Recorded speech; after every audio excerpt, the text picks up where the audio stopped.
നമസ്കാരം. ധനുഷ് PSC ടിപ്സിൻ്റെ ക്ലാസ്സിലേക്ക് ഏവർക്കും സ്വാഗതം. സയൻസ്, പൊതുജനാരോഗ്യം, ആവർത്തന ചോദ്യങ്ങളാണ് നമ്മൾ നോക്കുന്നത് ഇന്ന്. കേരള PSCയുടെ LGS, BFO, village field assistant, മറ്റ് കേരള PSCയുടെ എല്ലാ എക്സാമുകൾക്കും 20 മാർക്കിൻ്റെ ക്വസ്റ്റ്യൻസ് ആയിട്ട് സയൻസും പൊതുജനാരോഗ്യം ചോദിക്കാറുണ്ട്. ആ ഭാഗത്തുനിന്ന് വരുന്ന ക്വസ്റ്റ്യൻസ് നമുക്ക് നോക്കാം. ഏകദേശം 100 ക്വസ്റ്റ്യൻസ് ചെയ്യാൻ കഴിയുമെന്ന് വിശ്വസിക്കുന്നു. ക്വസ്റ്റ്യൻസിലേക്ക് പോകാം. ഒന്നാമത്തത്, മങ്ങിയ പ്രകാശത്തിൽ കാണാൻ കഴിയില്ല. ഈ ലക്ഷണം കാണിക്കുന്ന അപര്യാപ്ത രോഗം ഏത് വിറ്റമിനുമായി ബന്ധപ്പെട്ടിരിക്കുന്നു? Answer vitamin A. മങ്ങിയ പ്രകാശത്തിൽ കാണാൻ കഴിയില്ല. ഈ ലക്ഷണം കാണിക്കുന്ന അപര്യാപ്ത രോഗം ഏതാണ്? നിശാന്തതയാണ്. നിശാന്തത മുതിർന്നവരിലും സിറോഫ്താൽമിയ കുട്ടികളിലുമായി കാണപ്പെടുന്നു. നിശാന്തത മുതിർന്നവരിലും സിറോഫ്താൽമിയ കുട്ടികളിലുമായി കാണപ്പെടുന്നു. വൈറ്റമിൻ എ അപര്യാപ്ത രോഗം ഇപ്പോൾ ഏതാണ്? നിശാന്തതയാണ്. മങ്ങിയ പ്രകാശത്തിൽ കാണാൻ കഴിയില്ല. വിറ്റമിൻ ബി അപര്യാപ്ത രോഗം ഏതാണ്? ബെറിബറി. വിറ്റമിൻ ഡി അപര്യാപ്ത രോഗം ഏതാണ്? കണാരോഗം അല്ലെങ്കിൽ റിക്കറ്റ്സ്. വിറ്റമിൻ സി അപര്യാപ്ത രോഗം ഏതാണ്? സ്കർവി. ഒന്നുകൂടി, വിറ്റമിൻ എ അപര്യാപ്ത രോഗം നിശാന്തത, വിറ്റമിൻ ബി അപര്യാപ്ത രോഗം ബെറിബറി, വിറ്റമിൻ ഡി അപര്യാപ്ത രോഗം കണ അല്ലെങ്കിൽ റിക്കറ്റ്സ്, വിറ്റമിൻ സി അപര്യാപ്ത രോഗം സ്കർവി. അടുത്തത്, ചുവടെ നൽകിയിരിക്കുന്നവയിൽ ചെറുകുടലുമായി യോജിച്ച പ്രസ്താവന തിരഞ്ഞെടുത്തെഴുതുക. ഒന്നാമത്തത്, ആഹാരത്തിലെ പോഷകഘടകങ്ങൾ രക്തത്തിലേക്ക് ആഗിരണം ചെയ്യപ്പെടുന്ന ഭാഗം, വില്ലസുകൾ കാണപ്പെടുന്ന ഭാഗം, ജലവും ലവണങ്ങളും ആഗിരണം ചെയ്യപ്പെടുന്ന ഭാഗം. അവിടെ കറക്റ്റ് ആൻസർ ഇല്ല. ചെറുകുടൽ എന്ന് പറയുമ്പോൾ നമ്മൾ കഴിക്കുന്ന ആഹാരത്തിൻ്റെ ദഹനം പൂർണ്ണമാകുന്നത് അവിടെ വെച്ചാണ്, ചെറുകുടൽ വെച്ചാണ്. നമ്മൾ കഴിച്ച അന്നജം, പ്രോട്ടീൻ, കൊഴുപ്പുകൾ, ഇത് മൂന്നും ചെറിയ കണികളാകുന്നു. അന്നജം എന്ന് പറയുന്നത് ഗ്ലൂക്കോസായി മാറുന്നു. മാംസ്യം അമിനോ ആസിഡ്സായി മാറുന്നു. കൊഴുപ്പുകൾ ഫാറ്റി ആസിഡും ഗ്ലിസറോളുമായി മാറുന്നു. ചെറുകുടലിൽ വെച്ചാണ് ദഹനം ഇത്രയും പൂർണ്ണമാകുക. ഈ ഏറ്റവും ലഘുഘടനയുള്ള പോഷകങ്ങളാണ് ചെറുകുടലിൻ്റെ ഭിത്തിയിലുള്ള വില്ലസുകൾ എന്ന് പറയുന്ന വിരല് പോലുള്ള ഭാഗമുണ്ട്. അതിലുള്ള രക്തലോമികൾ വഴിയാണ് ഈ 3 പോഷകങ്ങളും, ഈ പോഷകഘടകങ്ങൾ, ഏറ്റവും ലഘുഘടനയുള്ള പോഷകഘടകങ്ങൾ രക്തത്തിലേക്ക് ആഗിരണം ചെയ്യപ്പെട്ട് വില്ലസിലുള്ള, ചെറുകുടലിൻ്റെ ഭിത്തിയിലുള്ള വില്ലസുകളിലുള്ള രക്തലോമികളിലേക്ക് ആഗിരണം ചെയ്യപ്പെടുന്നു. ചെറുകുടലിൻ്റെ ഭിത്തിയിലുള്ള വില്ലസിൻ്റെ രക്തലോമികളിലേക്ക് glucose, amino acids, fatty acid, glycerol തുടങ്ങിയ പോഷകഘടകങ്ങൾ ആഗിരണം ചെയ്യപ്പെടുകയും അത് നമ്മുടെ ശരീരത്തിലുള്ള എല്ലാ കോശങ്ങളിലും എത്തിച്ചേരുകയും ചെയ്യുന്നു. അവിടെ വെച്ചത് എനർജി അല്ലെങ്കിൽ ഊർജം ഉൽപ്പാദിപ്പിക്കുന്നു. ഓക്കെ, അപ്പോൾ നമുക്ക് പറയാൻ പറ്റിയ പോയിന്റ് ഒന്ന് എന്താണ്? ചെറുകുടലിൽ വെച്ചിട്ടാണ് ആഹാരത്തിൻ്റെ ദഹനം പൂർണ്ണമാവുകയും രക്തത്തിലേക്ക് പോഷകഘടകങ്ങൾ ആഗിരണം ചെയ്യപ്പെടുകയും ചെയ്യുന്നത്. അവിടെ വില്ലസുകൾ കാണാൻ സാധിക്കുന്നുണ്ട്. ഓക്കെ, ഇനിയുള്ളത് കേരളത്തിൻ്റെ പ്രധാന വരുമാന സ്രോതസ് നെല്ലാവാം, കുരുമുളകാം. കറക്റ്റ് ആൻസർ ഇവിടെ ഇല്ല. ഓക്കെ, ദേശീയ വനനയം നിലവിൽ വരുന്ന വർഷം ഏതാണ്? ദേശീയ വനനയം നിലവിൽ വരുന്ന വർഷം ഏതാണ്? 1988. ദേശീയ വനനയം 1988. റെഡ് ഡേറ്റ ബുക്ക് പ്രസിദ്ധീകരിക്കുന്ന അന്തർദേശീയ പരിസ്ഥിതി സംഘടന ഏതാണ്? റെഡ് ഡേറ്റ ബുക്ക് പ്രസിദ്ധീകരിക്കുന്ന അന്തർദേശീയ പരിസ്ഥിതി സംഘടന ഏതാണ്? IUCN. ചുവന്ന ബുക്ക് എന്ന് പറയുമ്പോൾ വംശനാശ ഭീഷണി നേരിടുന്ന ജീവികളെ ഉൾക്കൊള്ളിക്കുന്ന ബുക്കാണ് red data book. Red data book പ്രസിദ്ധീകരിക്കുന്ന അന്തർദേശീയ പരിസ്ഥിതി സംഘടന ഏതാണ്? IUCN. 2024 ലോക പരിസ്ഥിതി ദിനത്തിന് ആതിഥേയത്വം വഹിച്ച രാജ്യം? Answer Saudi Arabia. രാജ്യത്തിൻ്റെ കറൻസി പ്രതിസന്ധി പരിഹരിക്കാനായി സിംബാബ്വെ പുറത്തിറക്കിയ കറൻസിയുടെ പേരെന്താണ്? ആൻസർ ഓപ്ഷൻ സി, സിഗ് എന്നാണ്. സിഗ്. നിത്യജീവിതത്തിൽ ഒഴിച്ചുകൂടാനാവാത്ത ഭക്ഷ്യവസ്തുവാണല്ലോ കറിയിപ്പ്. താഴെ കൊടുക്കുന്നവയിൽ നിന്ന് കറിയിപ്പിൻ്റെ രാസനാമം തിരഞ്ഞെടുക്കുക. Answer sodium chloride. സോഡിയം ക്ലോറൈഡാണ് കറിയുപ്പിൻ്റെ രാസനാമം. സോഡിയം ക്ലോറൈഡാണ് കറിയുപ്പിൻ്റെ രാസനാമം. പദാർത്ഥങ്ങളിൽ അടങ്ങിയിട്ടുള്ള ഊർജ്ജ രൂപം ഏതാണ്? പദാർത്ഥങ്ങളിൽ അടങ്ങിയിട്ടുള്ള ഊർജ രൂപം ആണ് രാസോർജം. പദാർത്ഥങ്ങളിൽ അടങ്ങിയിട്ടുള്ള ഊർജ്ജ രൂപമാണ് രാസോർജം. പദാർത്ഥങ്ങളിൽ അടങ്ങിയിട്ടുള്ള ഊർജ്ജ രൂപമാണ് രാസോർജം. മനുഷ്യന് കേൾക്കാൻ കഴിയുന്ന ശബ്ദത്തിൻ്റെ പരിധി എത്രയാണ്? മനുഷ്യന് കേൾക്കാൻ കഴിയുന്ന ശബ്ദത്തിൻ്റെ പരിധി എത്രയാണ്? 20 ഹെർട്സിനും 20,000 ഹെർട്സിനും ഇടയിൽ. 20 ഹെർട്സിനും 20,000 ഹെർട്സിനും ഇടയിലാണ് മനുഷ്യന് കേൾക്കാൻ കഴിയുന്ന ശബ്ദത്തിൻ്റെ പരിധി. അടുത്തത് പ്രസ്താവന. എല്ലാ ദ്രവ്യവും നിർമ്മിച്ചിട്ടുള്ളത് ആറ്റം എന്ന ചെറുകണങ്ങൾ കൊണ്ടാണ്. വിവിധ മൂലകങ്ങളുടെ ആറ്റങ്ങൾ വ്യത്യസ്ത മാസും വ്യത്യസ്ത ഗുണങ്ങളും കാണിക്കുന്നവ ആയിരിക്കും. രാസപ്രവർത്തനത്തിൽ ഏർപ്പെടാൻ കഴിയുന്ന ഏറ്റവും ചെറിയ കണികയാണ് ആറ്റം. രാസപ്രവർത്തന വേളയിൽ ആറ്റം പുതുതായി നിർമ്മിക്കപ്പെടുന്നില്ല, നശിപ്പിക്കപ്പെടുന്നുമില്ല. ആറ്റത്തെക്കുറിച്ചുള്ള പ്രസ്താവനകൾ ശരിയേ തെറ്റെന്നാണ് ചോദ്യം. ആൻസർ എല്ലാ പ്രസ്താവനകളും ശരിയാണ്. നമുക്കതൊന്നുകൂടി നോക്കാം. എല്ലാ ദ്രവ്യങ്ങളും നിർമ്മിച്ചിട്ടുള്ളത് ആറ്റം എന്ന ചെറുകണങ്ങൾ കൊണ്ടാണ്. വിവിധ മൂലകങ്ങളുടെ ആറ്റങ്ങൾ വ്യത്യസ്ത മാസും വ്യത്യസ്ത ഗുണങ്ങളും കാണിക്കുന്നവ ആയിരിക്കും. രാസപ്രവർത്തനങ്ങളിൽ ഏർപ്പെടാൻ കഴിയുന്ന ഏറ്റവും ചെറിയ കണികയാണ് ആറ്റം. രാസപ്രവർത്തന വേളയിൽ ആറ്റം പുതിയതായി നിർമ്മിക്കപ്പെടുന്നില്ല, നശിപ്പിക്കപ്പെടുന്നുമില്ല. അടുത്ത ക്വസ്റ്റ്യൻസ് പോവാം. എല്ലാ ധാതുക്കളും അയിരാണ്. എല്ലാ അയിരുകളും ധാതുക്കളാണ്. ഇതിൽ ശരി തെറ്റും ഏതൊക്കെയെന്നാണ് ചോദിച്ചേക്കുന്നത്. ആൻസർ ഓപ്ഷൻ എ, രണ്ടാമത്തെ മാത്രമാണ് നമുക്ക് ശരിയായിട്ടുള്ള പ്രസ്താവന. ഓപ്ഷൻ എ, എല്ലാ അയിരുകളും ധാതുക്കളാണ്. എല്ലാ അയിരുകളും ധാതുക്കളാണ്. അലൂമിനിയം ബോക്സൈറ്റ്, എല്ലാ അയിരുകളും ധാതുക്കളാണ്. അത് പഠിച്ചു വെക്കുക. എല്ലാ അയിരുകളും ധാതുക്കളാണ്. അയിരിൽ നിന്നാണ് നമ്മളതിൻ്റെ ധാതുവിനെ ഇങ്ങനെ വേർതിരിച്ചെടുക്കുക, അല്ലേ? ബോക്സൈറ്റ് അയിരാണ്. ധാതുക്കളെ നമ്മളിങ്ങനെ വേർതിരിച്ച് മാറ്റുന്നു. എല്ലാ അയിരുകളും ധാതുക്കളാണ്. എല്ലാ അയിരുകളും ധാതുക്കളാണ്. അടുത്തത് 2024 ലോക പരിസ്ഥിതി ദിനത്തിൻ്റെ തീം എന്താണ്? ലോക പരിസ്ഥിതി ദിനത്തിൻ്റെ തീം എന്താണ്? ആൻസർ ഓപ്ഷൻ എ, ഭൂമി പുനഃസ്ഥാപിക്കൽ, മരുഭൂകരണം, വരൾച്ച പ്രതിരോധം. ഭൂമി പുനഃസ്ഥാപിക്കൽ, മരുഭൂകരണം, വരൾച്ച പ്രതിരോധം എന്നിവയാണ് 2024 ലോക പരിസ്ഥിതി ദിനത്തിൻ്റെ തീം. 2023 രസതന്ത്ര നോബൽ സമ്മാനം. 2023 രസതന്ത്ര നോബൽ സമ്മാനം ആർക്കാണ് ലഭിച്ചത്? 3 പേർക്ക് ലഭിച്ചിട്ടുണ്ട്. അടുത്ത ചോദ്യത്തിലേക്ക് പോകാം. മനുഷ്യശരീരത്തിലെ ഏറ്റവും വലിയ ഗ്രന്ഥി ഏതാണ്? മനുഷ്യശരീരത്തിലെ ഏറ്റവും വലിയ ഗ്രന്ഥി ഏതാണ്? ആൻസർ നമുക്കറിയാം, കരളാണ് ഏറ്റവും വലിയ ഗ്രന്ഥി. മനുഷ്യശരീരത്തിലെ ഏറ്റവും വലിയ ഗ്രന്ഥി ഏതാണ്? കരൾ ആണ്. ഏറ്റവും വലിയ ഗ്രന്ഥി ഏതാണ്? കരളാണ്.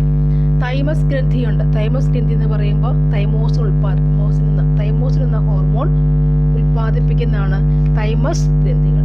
തൈമോസിൻ എന്ന ഹോർമോൺ ഉൽപ്പാദിപ്പിക്കുന്നതാണ് തൈമസ് എന്ന ഗ്രന്ഥി. പാൻക്രിയാസ് എന്ന് പറഞ്ഞ ആരാണ്? പാൻക്രിയാസ്.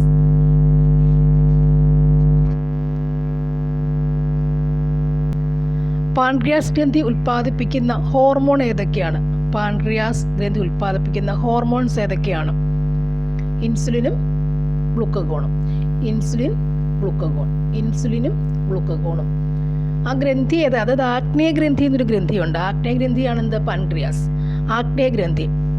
ആഗ്നേയ ഗ്രന്ഥിയാണ് പാൻക്രിയാസ് എന്നും പറയപ്പെടുന്നത്. ഇവിടെ ഉൽപ്പാദിപ്പിക്കുന്ന ഹോർമോൺസ് ഏതൊക്കെയാണ്? ഇൻസുലിനും അതുപോലെ തന്നെ ഗ്ലൂക്കഗോണും. ഏറ്റവും വലിയ ഗ്രന്ഥി ഏതാണ്? നമുക്ക് കരളാണ്.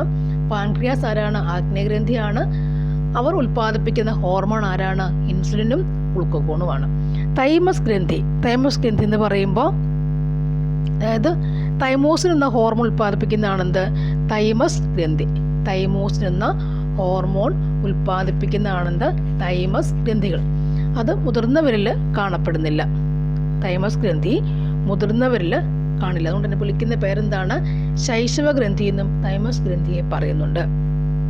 മുതിർന്ന ഒരാകുമ്പോൾ അത് ഗ്രന്ഥി സൂക്ഷിച്ചു പോയിട്ടത് ലിംഫോയിഡ് ടിഷ്യൂ ആയിട്ട് മാറുന്നു. ഇനി പിറ്റ്യൂട്ടറി ഗ്രന്ഥി എന്താണ്? പിറ്റ്യൂട്ടറി ഗ്രന്ഥിയുടെ പ്രാധാന്യം എന്താണ്? എന്തായിരിക്കും അതിൻ്റെ ഗ്രന്ഥിയുടെ പ്രാധാന്യം?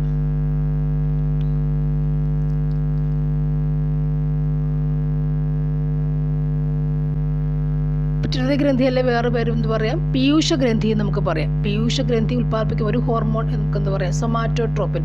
കുറേ അധികം നായക ഗ്രന്ഥിയാണ് പിറ്റ്യൂട്ടറി ഗ്രന്ഥി എന്നാണ് പറയപ്പെടുക.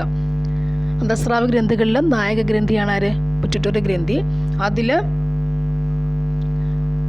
പുറപ്പെടുവിക്കുന്ന ഒരു ഹോർമോൺ ഏതാണ്? സൊമാറ്റോട്രോപ്പിൻ. അതായത് നമ്മുടെ വളർച്ചാ ഹോർമോണാണ് സൊമാറ്റോട്രോപ്പിൻ എന്നൊക്കെ പറയുന്നത്. ഓക്കെ. അതുപോലെ പ്രൊലാക്റ്റിൻ ഉൽപ്പാദിപ്പിക്കുന്നത്, പാൽ ഉൽപ്പാദിപ്പിക്കാൻ സഹായകമായ ഗ്രന്ഥിയാണ് അല്ലെങ്കിൽ ഹോർമോണാണ് പ്രൊലാക്റ്റിൻ. അത് ഉൽപ്പാദിപ്പിക്കുന്നതും ഈ പീയൂഷ ഗ്രന്ഥി എന്നതാണ്. ഓക്കെ. അടുത്തത് താഴെ പറയുന്നവയിൽ പ്രോട്ടോസോവ രോഗം ഏതാണ്? പ്രോട്ടോസോവ ഉണ്ടാക്കുന്ന രോഗം ഏതാണ്? പ്രോട്ടോസോവ രോഗം ഏതാണ്? ആൻസർ മലമ്പനി. പ്ലാസ്മോഡിയം വൈവാക്സ് എന്ന പ്രോട്ടോസോവയാണ് മലമ്പനി ഉൽപ്പാദിപ്പിക്കുക. ക്ഷയം എന്ന് പറയുമ്പോൾ ക്ഷയരോഗത്തിൻ്റെ രോഗകാരി ആരാണ്? Tubercle bacillus, mycobacterium tuberculosis. ലെപ്റ്റോസ്പൈറയാണ് എലിപ്പനി. HIV ആണെന്ത്? എയ്ഡ്സിൻ്റെ വൈറസ്. രക്തം കട്ടപിടിക്കാൻ സഹായിക്കുന്ന പ്ലാസ്മ പ്രോട്ടീൻ ഏതാണ്?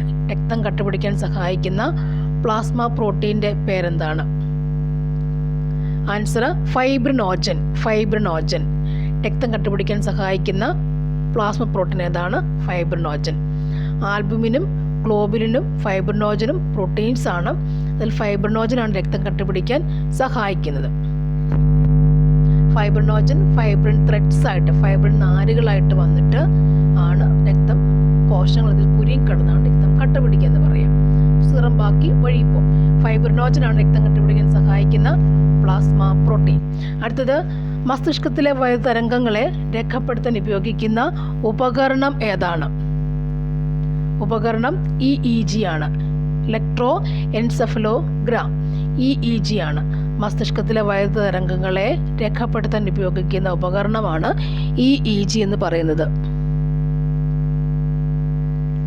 അടുത്തത് രോഗകാരികളായ സൂക്ഷ്മജീവികളുടെ മരുന്നുകളോടുള്ള അതിജീവന ശേഷി അതിനെതിരെ പോരാടാൻ ലക്ഷ്യം വെച്ച് കേരളത്തിൽ നടപ്പിലാക്കിയ കർമ്മ പദ്ധതിയുടെ പേര് എന്താണ്?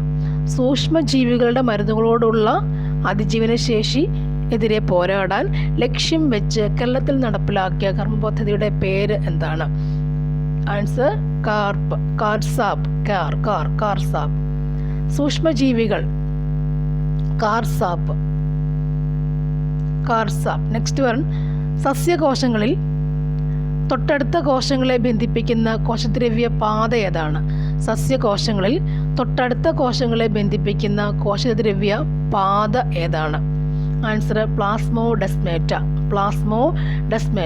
സസ്യകോശങ്ങളിൽ നമ്മുടെ കോശങ്ങളെല്ലാം ഒന്നിനോടൊന്ന് ബന്ധപ്പെട്ടാണ് കിടക്കുക അല്ലേ?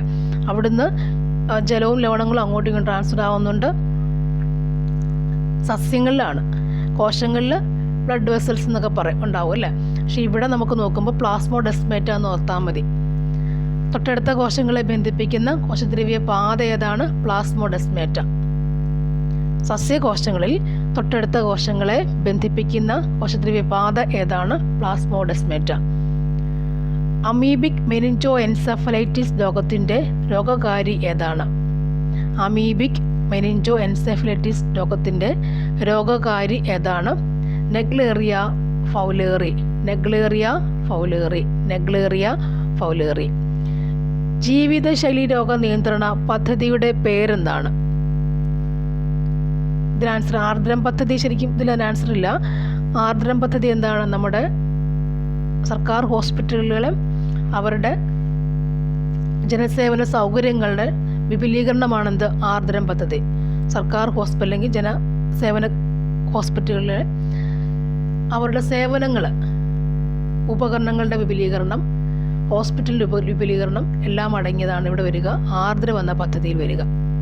സർക്കാർ ഹോസ്പിറ്റലിൻ്റെ സേവനങ്ങളിൽ വരുന്നത് അവരുടെ ഉപകരണങ്ങളും ഹോസ്പിറ്റലിൻ്റെ പൊതുവെയുള്ള ഡെവലപ്മെൻറ്റ്സ് വിപുലീകരണവും അടങ്ങിയതാണെന്ന് ആർദ്രം പദ്ധതിയിൽ ഉൾക്കൊള്ളിച്ചിട്ടുള്ളത്. അടുത്തത് ശ്വാസകോശത്തെ ആവരണം ചെയ്തു കാണുന്ന ഇരട്ട സ്ഥലം ഏതാണ്? ശ്വാസകോശത്തെ ആവരണം ചെയ്തു കാണുന്ന ഇരട്ട സ്ഥലം ഏതാണ്? പ്ലൂറാസ്ഥലം. പ്ലൂറ. ശ്വാസകോശത്തിന് പ്ലൂറാസ്ഥലം ഇരട്ട സ്ഥലമുണ്ട്. അതിനിടയ്ക്ക് കാണുന്ന ദ്രാവകം ഏതാണ്? ഇരട്ട സ്ഥലമുള്ളപ്പോൾ ഇടയ്ക്ക് സ്പേസ് ഇല്ലേ, സ്ഥലമുണ്ടല്ലോ, ആ സ്ഥലത്ത് എന്ത് കാണും? ഒരു പ്ലൂറ ദ്രാവകം, പ്ലൂറൽ ഫ്ലൂയിഡ്, പ്ലൂറ ദ്രാവകം അടങ്ങിയിട്ടുണ്ട്. അതിൻ്റെ ധർമ്മം അല്ലെ കടമ എന്താണ്? പുറമേയുള്ള ക്ഷതങ്ങളിൽ നിന്നും ഇതിനെ, ശ്വാസകോശത്തിനകത്തുള്ളതിനെ, അതിനെ സംരക്ഷിക്കുക എന്നുള്ളതാണ് പ്ലൂറ ദ്രവത്തിൻ്റെ ധർമ്മമെന്ന് പറയുന്നത്. ഇനി ഇവിടെ പെരികാർഡിയം ആരുടെയാണത്? പെരികാർഡിയം ഹൃദയത്തെ പൊറിഞ്ഞു കാണപ്പെടുന്ന ഇരട്ട സ്ഥലമാണെന്ത്? പെരികാർഡിയം. കാർഡിയാക് അല്ലെ, കാർഡിയക് അറസ്റ്റ് ഓർക്കുമ്പോൾ പെരികാർഡിയം ഹൃദയത്തിൻ്റെയാണ്. കൺജങ്ക്റ്റീവ കണ്ണിനെ സംബന്ധിക്കുന്നു അല്ലേ. ശ്ലേഷ്മസ്തരം എന്താണ്? നമ്മുടെ കുടലിനകത്തൂടെ പോകുന്നതും ശ്ലേഷ്മസ്തരം അകത്തുണ്ട് അല്ലേ. മൂക്കിനകത്തുള്ള ശ്ലേഷ്മസ്തരമാണ്. മൂക്കിനകത്തുള്ളത് മുക്കസ് അല്ലേ, മൂക്കണ എന്നൊക്കെ പറയുന്നതും ശ്ലേഷ്മസ്തരമാണ്. അത് വഴുവഴുപ്പുള്ള ആ ഒരു ഭാഗം ശ്ലേഷ്മസ്തരങ്ങളാണ്. അപ്പോൾ അത് നമുക്ക് എന്തിനാണ്? നമ്മുടെ പ്രതിരോധ ശക്തി കൂട്ടുന്നതാണ് ഇതെല്ലാം അല്ലേ. നമ്മുടെ മൂക്കിലേക്ക് പൊടിയും അഴുക്കുകൾ കയറുമ്പോൾ നമ്മൾ മൂക്ക് തുമ്മുമ്പോൾ തെറിച്ച് പോകുന്ന, അല്ലെ മ്യൂക്കസായിട്ട് തെറിച്ച് പോകുന്ന, മൂക്കളയായിട്ട് തെറിച്ച് പോകുന്നതും ഈ ശ്ലേഷ്മസ്തരമൊക്കെ ഉള്ളത് കൊണ്ടാണ്. അപ്പോൾ പ്ലൂറ എന്ന് പറയുന്നത് ശ്വാസകോശത്തെ ആവരണം ചെയ്ത് കാണുന്ന ഇരട്ട സ്ഥലമാണ്. പെരികാർഡിയം ഹൃദയത്തിൻ്റെയാണ്. അടുത്തത്, താഴെ പറയുന്നവരിൽ പോർട്ടൽ സിരയുമായി ബന്ധമുള്ള പ്രസ്താവനകൾ ഏതെല്ലാമാണ്? ആൻസർ ഓപ്ഷൻ ബി ആണ്, പോർട്ടൽ സിര. 2ഉം 4ഉം ശരിയാണ്. അവയവങ്ങളിൽ നിന്നും അവയവങ്ങളിലേക്ക് രക്തം വഹിക്കുന്നതാണെന്ത്? പോർട്ടൽ സിര. ഒരു അവയവത്തിൽ നിന്നും അടുത്ത അവയവങ്ങളിലേക്ക് രക്തം വഹിക്കുന്ന സിരകളാണെന്ത്? പോർട്ടൽ സിര. പിന്നെയുള്ളത്, പോഷകഘടകങ്ങളെ വില്ലസിൽ നിന്നും കരളിലേക്ക് എത്തിക്കുന്നു. പോഷകഘടകങ്ങളെ വില്ലസുകളിൽ നിന്നും കരളിലെത്തിക്കുന്നത് പോർട്ടൽ സിരയാണ്. പോഷകഘടകങ്ങളെ വില്ലസിൽ നിന്നും, വില്ലസിൽ മനസ്സിലായി കാണുമല്ലോ, അവിടെ നിന്നും കരളിലേക്ക് എത്തിക്കുന്നതും പോർട്ടൽ സിരയാണ്. പ്രധാന പോയിന്റ്, അവയവങ്ങളിൽ നിന്നും അവയവങ്ങളിലേക്ക് രക്തം കൊണ്ടുപോകുന്നത് പോർട്ടൽ സിരയാണ്. അടുത്തത്, കേരളത്തിലെ ആദ്യ bio resource natural park. Answer Nilambur. ഏത് രോഗത്തിൻ്റെ രോഗവ്യാപനം കണക്കിലെടുത്താണ് ലോകാരോഗ്യ സംഘടന ആരോഗ്യ അടിയന്തരാവസ്ഥ പ്രഖ്യാപിച്ചത്?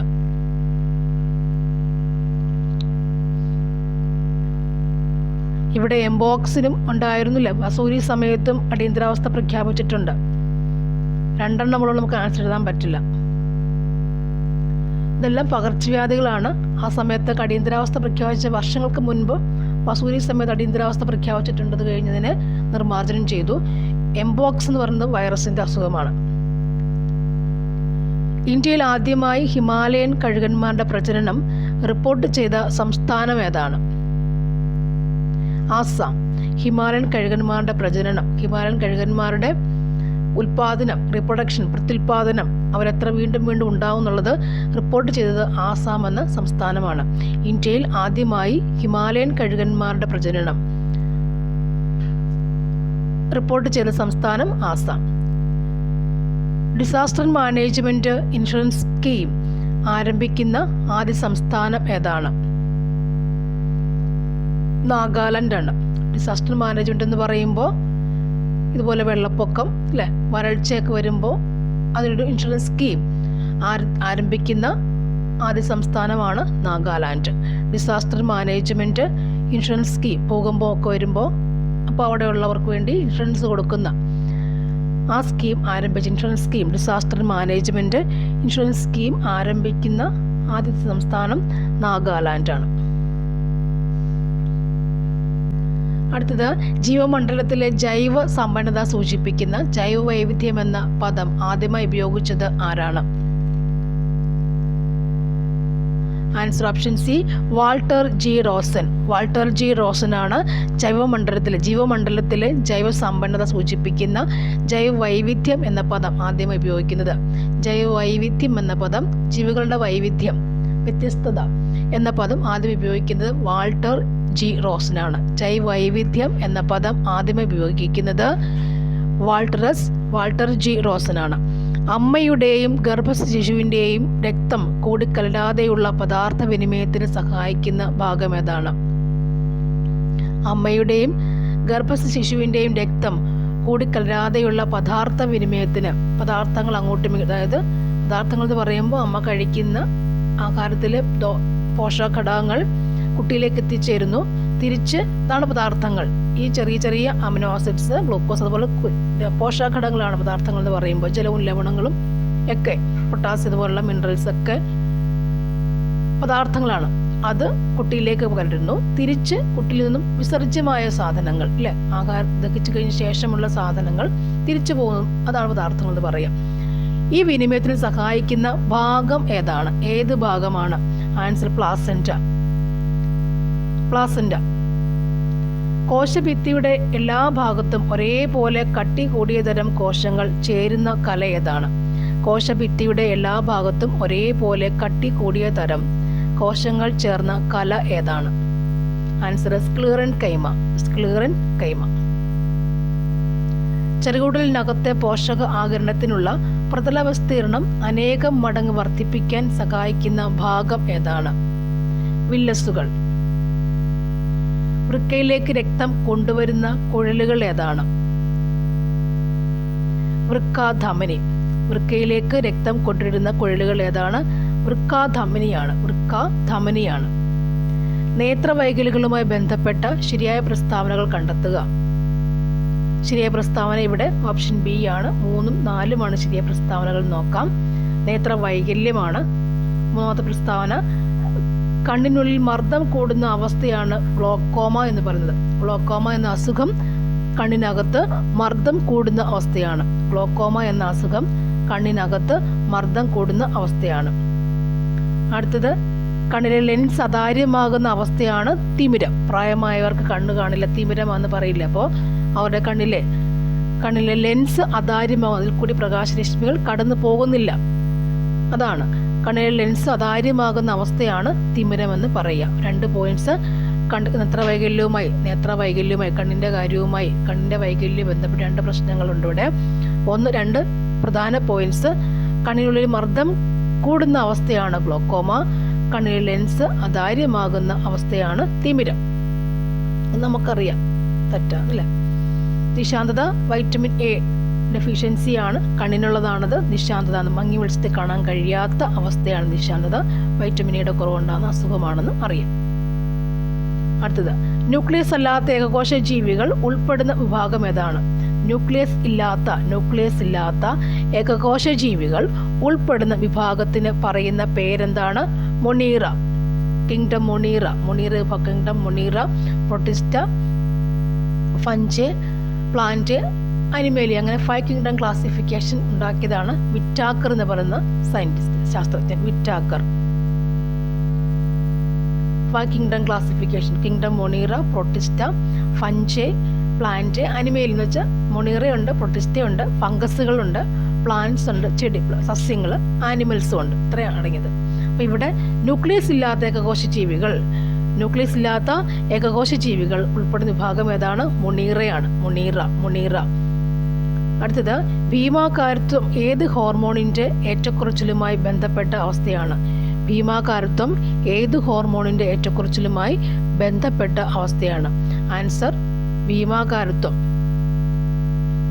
സൊമാറ്റോട്രോപ്പിനാണ്. സൊമാറ്റോട്രോപ്പിനാണ് ഭീമാകാരത്വത്തിന്റെ ഹോർമോൺ എന്ന് പറയുന്നത്, അല്ലെ? ഭീമാകാരത്വം എന്ന് വെച്ചാൽ വലുതായി കാണുന്ന അവസ്ഥ. സൊമാറ്റോട്രോപ്പിൻ, കുറച്ച് മുമ്പ് ഞാൻ സൊമാറ്റോട്രോപ്പിന്റെ കാര്യം ഒന്ന് പറഞ്ഞു. സൊമാറ്റോട്രോപ്പിൻ എന്ന് പറഞ്ഞു കഴിഞ്ഞാൽ പീയൂഷഗ്രന്ഥി ഉൽപ്പാദിപ്പിക്കുന്ന ഹോർമോണാണിത്. സൊമാറ്റോട്രോപ്പിൻ പീയൂഷഗ്രന്ഥി ഉൽപ്പാദിപ്പിക്കുന്ന ഹോർമോണാണ് ഇത് സൊമാറ്റോട്രോപ്പിൻ എന്ന് പറയുന്നത്. വാസോപ്രസിനും അഡ്രിനാലിനും തൈറോക്സിനും ഉണ്ട്. തൈറോക്സിൻ എന്ന ഹോർമോൺ എവിടുന്ന് വരുന്നതാണ്? ഏത് ഗ്രന്ഥി ഉൽപ്പാദിപ്പിക്കുന്നതാണ്? തൈറോയ്ഡ് ഗ്രന്ഥി ഉൽപ്പാദിപ്പിക്കുന്ന ഹോർമോണാണ് ഇത് തൈറോക്സിൻ എന്ന ഹോർമോൺ എന്ന് പറയുന്നത്. തൈറോയ്ഡ് ഗ്രന്ഥി ഉൽപ്പാദിപ്പിക്കുന്ന ഹോർമോണാണ് ഇത് തൈറോക്സിൻ. അടുത്തത്, വാസോപ്രസിൻ എന്ന് പറയുമ്പോൾ ഏത് ഹോർമോണാണ്? വാസോപ്രസിനും ഓക്സിറ്റോസിൻ എന്ന് പറയുമ്പോഴത്തേക്ക് അത് ഓക്സിറ്റോസിനും. വാസോപ്രസിൻ്റെ പ്രത്യേകത എന്താ? ഹോർമോണാണ് വാസോപ്രസിൻ. പ്രത്യേകത എന്താണ്? നമ്മുടെ ശരീരത്തിലെ ജലത്തിൻ്റെ അളവ് ക്രമീകരിക്കുന്ന ഹോർമോണാണ് ആര്? വാസോപ്രസിൻ. നമ്മുടെ ശരീരത്തിലെ ജലത്തിൻ്റെ അളവ് ക്രമീകരിക്കുന്ന ഹോർമോൺ ADH, ജലത്തിൻ്റെ അളവ് ക്രമീകരിക്കുന്ന ഹോർമോണാണ് ആര്? ഈ വാസോപ്രസിൻ എന്ന് പറയുന്നത്. അത് പുറപ്പെടുവിക്കുന്നത് അല്ലെങ്കിൽ ഉണ്ടാക്കുന്നത് ആരാണ്? ഹൈപ്പോതലാമസ് ഉൽപ്പാദിപ്പിക്കുന്ന ഹോർമോണാണ് ഈ വാസോപ്രസിൻ. ഹൈപ്പോതലാമസ് ഓക്സിറ്റോസിനും വാസോപ്രസിനും ഉണ്ടാക്കുന്നുണ്ട്. ഓക്കെ, അപ്പോൾ ഒരെണ്ണം കൂടി നമുക്ക് പറയാം. അഡ്രിനാലിൻ എന്ന് പറയുമ്പോൾ ഏതാണ്? അഡ്രീനാലിൻ അല്ലേ? പെട്ടെന്ന് ഓടാനും ചടാനൊക്കെ പറ്റുന്ന ഗ്രന്ഥിയാണ് അഡ്രിനാലിൻ എന്ന് പറയുന്നത്. എന്ന് പറഞ്ഞാൽ ആരായിരിക്കണം അഡ്രിനാലിൻ എന്ന് പറയുമ്പോൾ? അതെവിടെയാണ് കാണപ്പെടുക? അഡ്രിനാലിൻ അടിയന്തര ഹോർമോൺസ് ആണ് ആര്? അഡ്രിനാലിൻ. അടിയന്തര ഹോർമോണാണ് ആര്? അടിയന്തര ഹോർമോൺ. എമർജൻസി, അതായത് പെട്ടെന്ന് നമുക്ക് ഒരു പട്ടി കടിക്കാൻ വന്ന് ഓടണമെങ്കിൽ നമുക്ക് ആര് വേണം? ഈ അഡ്രിനാലിൻ വേണം. അതായത് അഡ്രിനൽ ഗ്ലാൻഡ് ഉണ്ട്, അഡ്രിനൽ ഗ്രന്ഥിയുണ്ട്, അഡ്രിനൽ ഗ്രന്ഥി എന്ന് പറയും. അതിനകത്ത് അഡ്രിനൽ മെഡുല്ല ഉൽപ്പാദിപ്പിക്കുന്ന ഹോർമോണാണ് ആര്? അഡ്രിനാലിൻ. എമർജൻസി ഹോർമോണാണ് ആര്?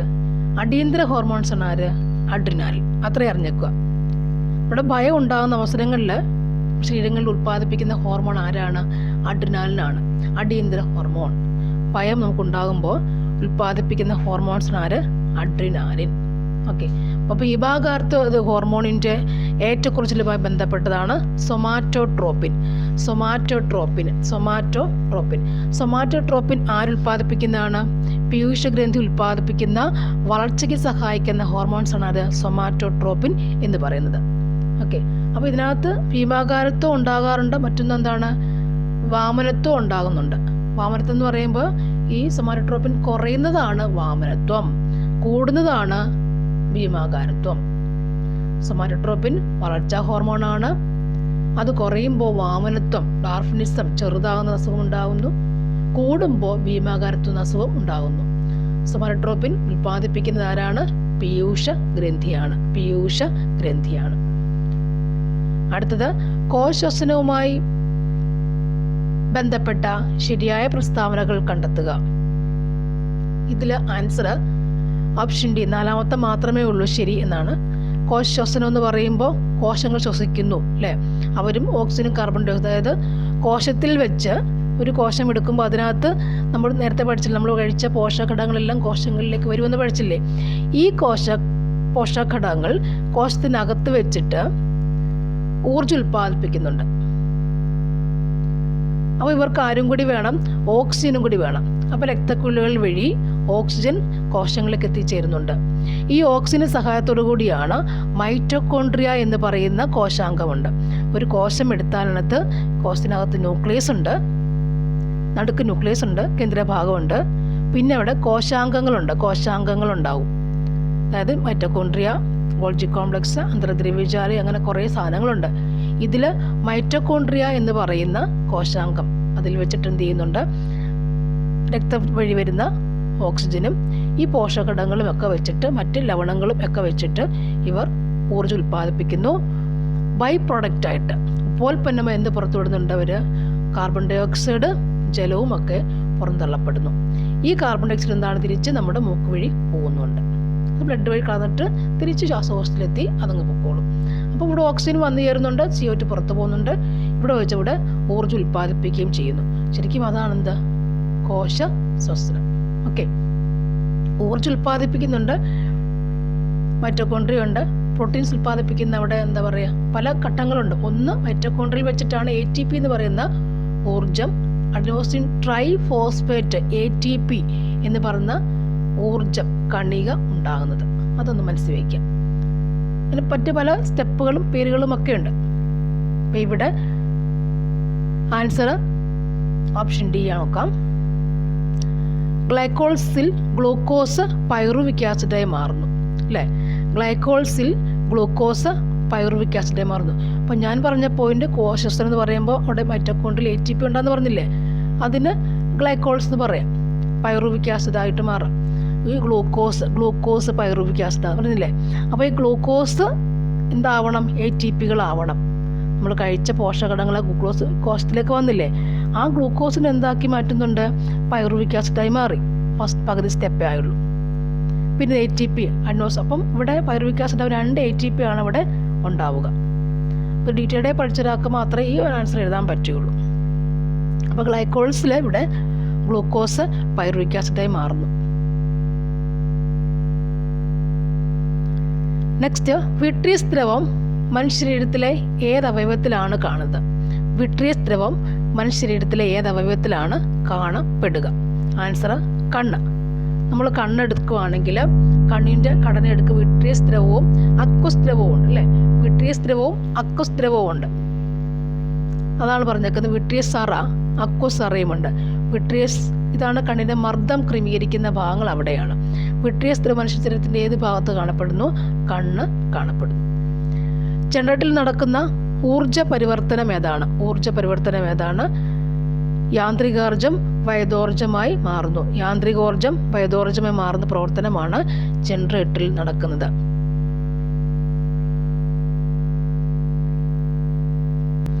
അടുത്തത്, ന്യൂക്ലിയർ റിയാക്ടറിലെ ഇന്ധനം ഏതാണ്? ന്യൂക്ലിയർ റിയാക്ടറിലെ ഇന്ധനം ഏതാണ്?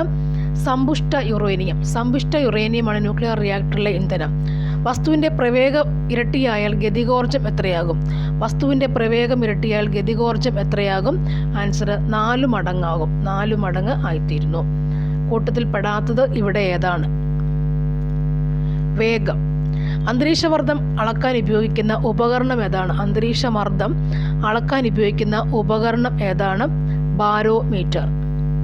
ചില പ്രസ്താവനകൾ നൽകിയിരിക്കുന്നു. ഇവയിൽ J.J. തോംസണുമായി ബന്ധപ്പെടാത്ത പ്രസ്താവന ഏതാണ്? ന്യൂട്രോണിനെ കണ്ടെത്തി എന്നുള്ളതാണ് ബന്ധപ്പെടാത്ത പ്രസ്താവന. പ്ലം പുഡിംഗ് മാതൃക മുന്നോട്ട് വെച്ചു J.J. തോംസൺ. പ്ലം പുഡിംഗ് മാതൃക J.J. തോംസൺ മുന്നോട്ട് വെച്ചു. ഇലക്ട്രോണിനെ കണ്ടെത്തി. Electron J.J. തോംസൺ ഇലക്ട്രോണിനെ കണ്ടെത്തി. ഇലക്ട്രോണിനെ കണ്ടെത്തിയത് J.J. തോംസൺ ആണ്. ഡിസ്ചാർജ് ട്യൂബ് പരീക്ഷണം നടത്തിയതും J.J. തോംസൺ ആണ്. 3 പോയിന്റ്സ് പഠിക്കാം. പ്ലം പുഡിംഗ് മാതൃക മുന്നോട്ട് വെച്ചു, ഇലക്ട്രോണിനെ കണ്ടെത്തി, ഡിസ്ചാർജ് ട്യൂബ് പരീക്ഷണങ്ങൾ നടത്തി എന്നിവ 3 പോയിന്റും J.J. തോംസണുമായി ബന്ധപ്പെട്ട കാര്യങ്ങളാണ്. അടുത്തത്, റബ്ബറിൻ്റെ മോണോമർ. റബ്ബറിൻ്റെ മോണോമർ അതാണ് ഐസോപ്രിൻ. റബ്ബറിൻ്റെ മോണോമർ ഐസോപ്രിൻ. റേഡിയോ ആക്റ്റീവത കണ്ടെത്തിയത്. റേഡിയോ ആക്റ്റീവത കണ്ടെത്തിയത് ഹെൻറി ബെക്കറൽ. റേഡിയോ ആക്റ്റീവത കണ്ടെത്തിയത് ഹെൻറി ബെക്കറൽ. ലീച്ചിങ് എന്ന സാധാരണ രീതി ഉപയോഗിക്കുന്നത് ഏത് ലോഹത്തിൻ്റെ അയിരനാണ്? ലീച്ചിങ് എന്ന സാധാരണ രീതി ഉപയോഗിക്കുന്നത് ഏത് ലോഹത്തിൻ്റെ അയിരനാണ്? Answer aluminium. Answer aluminium. അടുത്തത്, ഒരേ മാസ് നമ്പറും വ്യത്യസ്ത അറ്റോമിക നമ്പറുമുള്ള ആറ്റങ്ങളാണ് ഏത്? ഒരേ മാസ് നമ്പറും വ്യത്യസ്ത അറ്റോമിക നമ്പറുമുള്ള ആറ്റങ്ങളാണ് ആൻസർ ഐസോബാറുകൾ. ആൻസർ ഐസോബാറുകൾ. അടുത്തത്, സർവ്വവിദ്യാധിരാജ എന്നറിയപ്പെട്ടത് ആരാണ്? ആൻസർ ചട്ടമ്പി സ്വാമികൾ. സാമൂഹികമായി അടിച്ചമർത്തപ്പെട്ടവരുടെ ബൈബിൾ എന്നറിയപ്പെടുന്ന പത്രം ഏതാണ്? മിതവാദി. കല്ലുമാല പ്രക്ഷോഭത്തിന്റെ നേതാവ് ആരാണ്? അയ്യങ്കാളി. G20 കൂട്ടായ്മയിൽ ഉൾപ്പെടാത്ത രാജ്യം ഇവിടെ ഏതാണ്? സിംഗപ്പൂർ. ഇസ്രയേലിൽ നിന്നും പാലസ്തീനിൽ നിന്നും തങ്ങളുടെ പൗരന്മാരെ കൊണ്ടുവരുവാൻ ഇന്ത്യ ആരംഭിച്ച ഓപ്പറേഷന്റെ പേരെന്താണ്? Answer operation Ajay. Operation Ajay.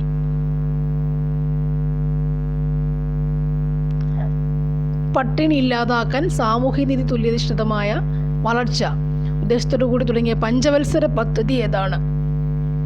Answer 9ാം പഞ്ചവത്സര പദ്ധതി.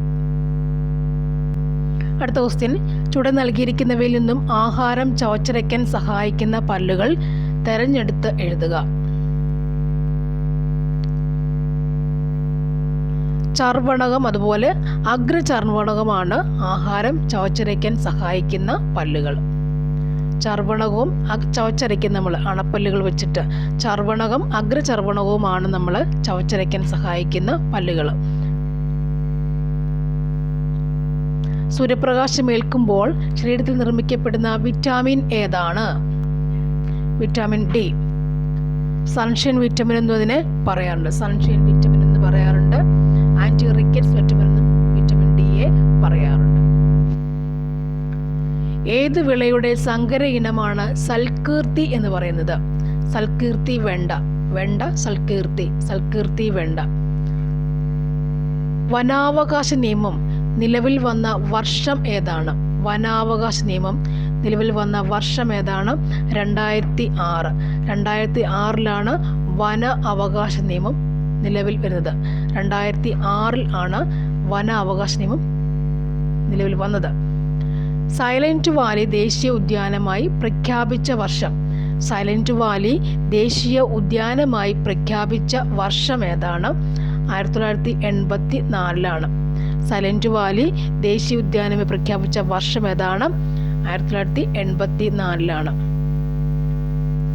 2024 ഇന്റർനാഷണൽ ഫിലിം ഫെസ്റ്റിവൽ IFFI നടന്ന സംസ്ഥാനം ഏതാണ്? ഗോവ. അടുത്തത്, ഇലക്ട്രിക് മണ്ണ് വികസിപ്പിച്ചെടുത്ത ലോകത്തിലെ ആദ്യ രാജ്യം ഏതാണ്? സ്വീഡൻ.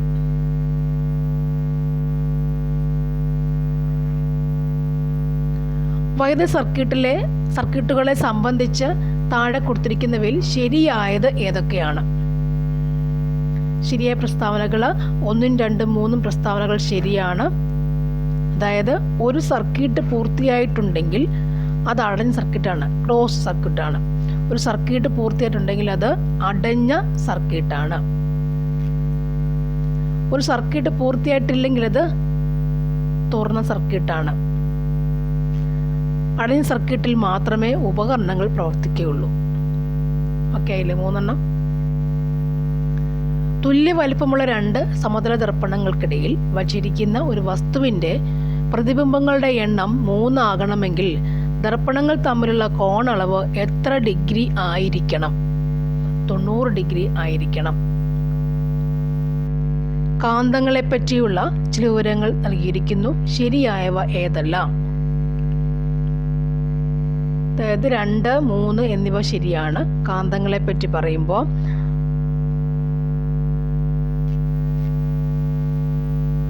സ്വതന്ത്രമായി കെട്ടിത്തൂക്കിയ ഒരു ബാർ കാന്തം തെക്ക് വടക്ക് ദിശയിൽ സ്ഥിതി ചെയ്യുന്നു. സ്വതന്ത്രമായി കെട്ടിത്തൂക്കിയ ഒരു ബാർ കാന്തം തെക്ക് വടക്ക് ദിശയിൽ സ്ഥിതി ചെയ്യുന്നുണ്ട്. ഒരു കാന്തത്തിന്റെ ദക്ഷിണ ധ്രുവവും മറ്റൊരു കാന്തത്തിന്റെ ഉത്തര ധ്രുവവും പരസ്പരം ആകർഷിക്കും. അടുത്ത, ധാതുക്കൾ, അയിരുകൾ എന്നിവയെ സംബന്ധിച്ച് ഇനി പറഞ്ഞ പ്രസ്താവനകൾ ശരി ഏതൊക്കെയാണ്? അയിരുകളിൽ നിന്ന് അതത് ലോഹം ഉയർന്ന സാന്ദ്രതയിൽ അടങ്ങിയിരിക്കുന്നു. ഇത് മാത്രമാണ് ശരി. ഓപ്ഷൻ ബി, അയിരുകളിൽ നിന്ന് അതത് ലോഹം. അത് അയിരിൽ നിന്ന് നമുക്ക് ലോഹത്തിന് വേർതിരിക്കാൻ പറ്റുന്നു. അയിരുകളിൽ നിന്ന് ലോഹം ഉയർന്ന സാന്ദ്രതയിൽ അടങ്ങിയിട്ടുണ്ട്, ഒരുപാട് അടങ്ങിയിട്ടുണ്ട്.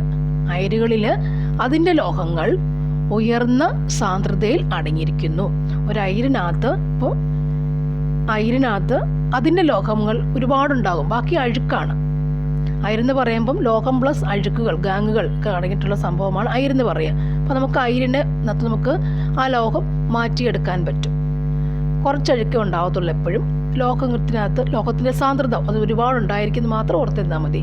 അയിരുകൾ അതിൻ്റെ അതത് ലോഹം ഉയർന്ന സാന്ദ്രതയിൽ അടങ്ങിയിരിക്കുന്നു. വിനാഗിരി ബേക്കിംഗ് സോഡയുമായി പ്രവർത്തിക്കുമ്പോൾ ഉണ്ടാകുന്ന വാതകത്തിൻ്റെ സവിശേഷതയായി വരാവുന്നത് താഴെ കൊടുത്തിരിക്കുന്നവയിൽ ഏതാണ്? വിനാഗിരി ബേക്കിംഗ് സോഡയുമായി പ്രവർത്തിക്കുമ്പോൾ ഉണ്ടാകുന്ന വാതകത്തിൻ്റെ സവിശേഷത ആയി വരുന്നത് ഏതൊക്കെയാണ്? ആൻസർ, ഇത് തീ കെടുത്തുന്ന വാതകമാണ് വരുന്നത്. വിനാഗിരി ബേക്കിംഗ് സോഡ പ്രവർത്തിക്കുമ്പോൾ ഉണ്ടാകുന്ന വാതകത്തിനെ കൊണ്ട് നമുക്ക് എന്ത് ചെയ്യാൻ സാധിക്കും? തീ കെടുത്തുന്ന വാതകമാണത്. വിനാഗിരി പ്ലസ് ബേക്കിംഗ് സോഡ ഉപയോഗിച്ച് ആ വാതകം നമുക്ക് ഉപയോഗിച്ചാൽ അതുകൊണ്ട് തീ കെടുത്താൻ പറ്റും. അടുത്ത, സ്ത്രീ തൊഴിലാളികൾ തൊഴിലിടങ്ങളിൽ നേരിടുന്ന പ്രശ്നങ്ങൾ തൊഴിൽ വകുപ്പിനെ അറിയിക്കാനുള്ള കോൾ സെന്ററിന്റെ പേര് ഏതാണ്? കോൾ സെന്ററിന്റെ പേരെന്താണ്? സഹജ എന്നറിയപ്പെടുന്നത്. സഹജ. സ്ത്രീ തൊഴിലാളികൾ തൊഴിലിടങ്ങളിൽ നേരിടുന്ന പ്രശ്നങ്ങൾ തൊഴിൽ വകുപ്പിനെ അറിയിക്കാനുള്ള കോൾ സെൻറ്ററിൻ്റെ പേരെന്താണ്? സഹജ. കേരള ഡിജിറ്റൽ സർവകലാശാല വികസിപ്പിച്ച AI ചിപ്പിൻ്റെ പേരെന്താണ്? കൈരളി എന്ന് പറയുന്നു. കൈരളി. ലോകവ്യാപകമായി പടർന്നു പിടിച്ച COVID-19 ആദ്യമായി പൊട്ടിപ്പുറപ്പെട്ട സ്ഥലം ഏതാണ്? വുഹാൻ. താഴെ പറയുന്നവയിൽ ജീവിതശൈലി രോഗം അല്ലാത്തത് ഏതാണ്? ഇവിടെ ടൈഫോയിഡ് ആണ് ജീവിതശൈലി രോഗം അല്ലാത്തത്.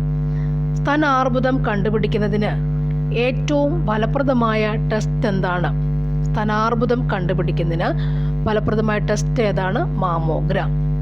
Okay, mammary gland. HIV ബാധിതരുടെ ടെസ്റ്റിങ്ങിനും കൗൺസിലിങ്ങിനുമായി കേരള ഗവൺമെൻറ് ആവിഷ്കരിച്ച സംവിധാനത്തിന് പറയുന്ന പേരെന്താണ്? ജ്യോതിസ്. HIV ബാധിതരുടെ ടെസ്റ്റിങ്ങിനും കൗൺസിലിങ്ങിനുമായി കേരള ഗവൺമെൻറ് ആവിഷ്കരിച്ച സംവിധാനം ഏതാണ്? ജ്യോതിസ് ആണ്. ജ്യോതിസ് ആണ്. 2024 സെപ്റ്റംബറിൽ എംപോക്സ് സ്ഥിരീകരിച്ച കേരളത്തിലെ ജില്ല ഏതാണ്? മലപ്പുറം ജില്ല. എംപോക്സ് സ്ഥിരീകരിച്ച ജില്ല ഏതാണ്? മലപ്പുറം ജില്ല. എംപോക്സ് സ്ഥിരീകരിച്ച ജില്ല ഏതാണ്? മലപ്പുറം ജില്ല. ജലജന്യ രോഗമായ കൊളറ പരത്തുന്ന രോഗാണു ഏതാണ്? വിബ്രിയോ. വിബ്രിയോ കൊളറ എന്ന ബാക്ടീരിയ. വിബ്രിയോ കൊളറ എന്ന ബാക്ടീരിയ. സാലമണല എന്ന് പറയുമ്പോൾ പക്ഷി വിഷബാധ ഏൽക്കുന്ന ബാക്ടീരിയ അല്ലേ? ഇനി നവജാത ശിശുക്കളിലെ ജനന വൈകല്യങ്ങൾ കണ്ടുപിടിക്കുന്നതിനായി കേരള ഗവൺമെൻറ് രൂപം കൊടുത്ത പദ്ധതി ഏതാണ്? നവജാത ശിശുക്കളിലെ ജനന വൈകല്യങ്ങൾ കണ്ടുപിടിക്കുന്നതിനായി കേരള ഗവൺമെൻറ് രൂപം കൊടുത്ത പദ്ധതിയുടെ പേര് എന്താണ്? ശലഭം. ശലഭമായി പറക്കട്ടെ അവർ അല്ലെ? ശലഭം എന്നാണ് പറയുന്നത്. ശലഭം. ജലസ്രോതസ്സുകൾ അണുമുക്തമാക്കുന്നതിനുള്ള വില കുറഞ്ഞതും ഫലപ്രദവുമായ മാർഗം ഏതാണ്? വില കുറഞ്ഞതും ഫലപ്രദവുമായ മാർഗം ഏതാണ്? Answer bleaching powder. Bleaching powder. Bleaching powder. National institute of virology സ്ഥിതി ചെയ്യുന്ന സ്ഥലം ഏതാണ്? പൂനെ. താഴെ പറയുന്നവരിൽ ആരാണ് കേന്ദ്ര ആരോഗ്യ കുടുംബക്ഷേമ വകുപ്പ് മന്ത്രി? JP നഡ്ഡ. ജീവിതശൈലി രോഗങ്ങളെ നിയന്ത്രിക്കുന്നതിനായി കേരള ഗവൺമെൻറ് രൂപീകരിച്ച നൂതന പദ്ധതി. ജീവിതശൈലി രോഗങ്ങളെ നിയന്ത്രിക്കുന്നതിനായി കേരള ഗവൺമെൻറ് രൂപീകരിച്ച നൂതന പദ്ധതി ഏതാണ്? അമൃതം ആരോഗ്യം. അമൃതം ആരോഗ്യം. താഴെ പറയുന്നവയിൽ ഏത് മാർഗേണയാണ് ഹെപ്പറ്റൈറ്റിസ് A പകരുന്നത്? ഏത് മാർഗേണയാണ് ഹെപ്പറ്റൈറ്റിസ് A പകരുന്നത്? ആൻസർ മലിനമായ ഭക്ഷണ പാനീയങ്ങൾ കൂടി. മലിനമായ ഭക്ഷണ പാനീയങ്ങൾ കൂടിയാണ് ഹെപ്പറ്റൈറ്റിസ് A എന്ന രോഗം ഉണ്ടാകുന്നത്. ഹെപ്പറ്റൈറ്റിസ് A എന്ന രോഗം ഉണ്ടാകുന്നത്.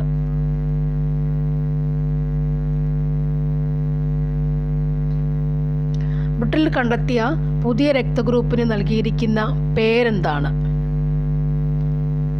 MAL. MAL. MAL. MAL. താഴെ പറയുന്നവ ജന്തുജന്യ രോഗങ്ങൾ എന്ന വിഭാഗത്തിൽ പെടുന്ന രോഗങ്ങൾ ഏതെല്ലാം?